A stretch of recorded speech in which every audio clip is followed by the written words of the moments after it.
प्रथम सोमवारची शिवामूठ आपण अर्पण करणार आहोत ती आहे तांदूळाची। शिवामुठीचं जे काही धान्य दर श्रावण सोमवारी सांगितलं जातं ते धान्य पहिले स्वच्छ निवडून घ्यावं, स्वच्छ करावं आणि त्यानंतर मूठभर धान्य आपल्या हातात घेऊन शिवलिंगाला अर्पण करायचं असतं।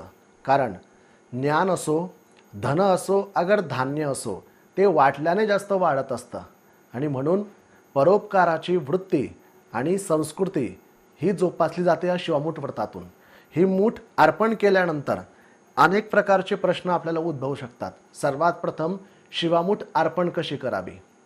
दुसरा प्रश्न, शिवामूठ अर्पण करून झाल्यानंतर त्या धान्याचं नेमकं काय करावं, असे प्रश्न येतात। त्या प्रश्नांचे उत्तर देताना शिवामूठ अर्पण करताना 3 प्रकारे अर्पण करता येते। सर्वात प्रथम मूठभर धान्य घेतल्यानंतर आपण जो अर्पणाचा मंत्र आहे तो सामूहिक म्हणून झाल्यानंतर अंगठ्याच्या सहाय्याने अशी आपण शिवलिंगांवर अर्पण करू शकतो।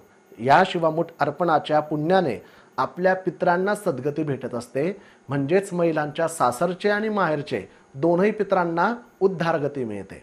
दुसरी पद्धत असते शिवामूठ अर्पण करण्याची, ती अशा पद्धतीने सरळ शिवलिंगांवर अर्पण केली जाते। याचं महत्त्व काय, जर आपल्या कुळावर देवी देवतांचा कोप असला, काही उग्र देवता हे कोपलेले असतील, कनिष्ठ देवतांच्या त्रास किंवा बाधा असतील, त्या निवारण होतात, त्यासाठी शिवामूठ अशी अर्पण करतात। आणि तिसरी पद्धत म्हणजे काय, जर आपल्या कुळावर संत महात्मे ऋषीमुनी किंवा गुरूंचा कोप असला, तो निवारण करण्यासाठी शिवामूठ अशा पद्धतीने करंगईच्या सहाय्याने सोडली जाते। ह्या 3 पद्धती शिवामूठ अर्पण करण्याच्या आहेत। म्हणून शिवामूठ अर्पण करताना आपण या 3ही पद्धतींचा एकत्रित उपयोग करूया, जेणेकरून तुम्हाला 3ही प्रकारच्या फलश्रुती प्राप्त होतील। चला तर मग हातामध्ये आजचं शिवामुठीचं धान्य घ्या।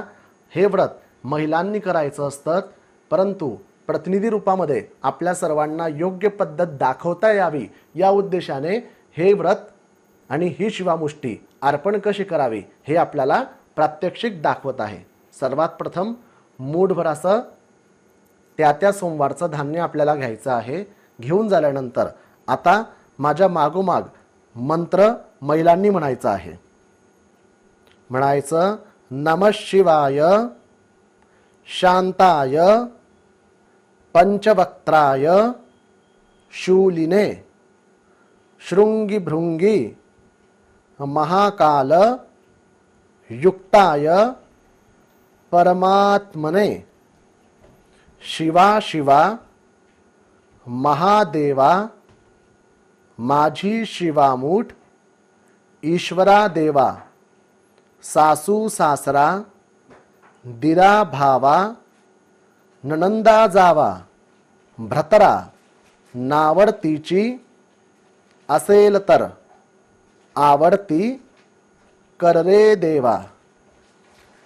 हे म्हणून झाल्यानंतर किंचित शिवामूठ अशा पद्धतीने शिवलिंगावर टाकायची।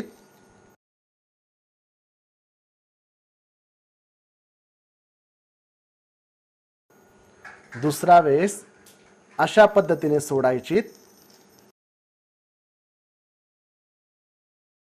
आणि नंतर करंगईकडून अशा पद्धतीने अर्पण करायची।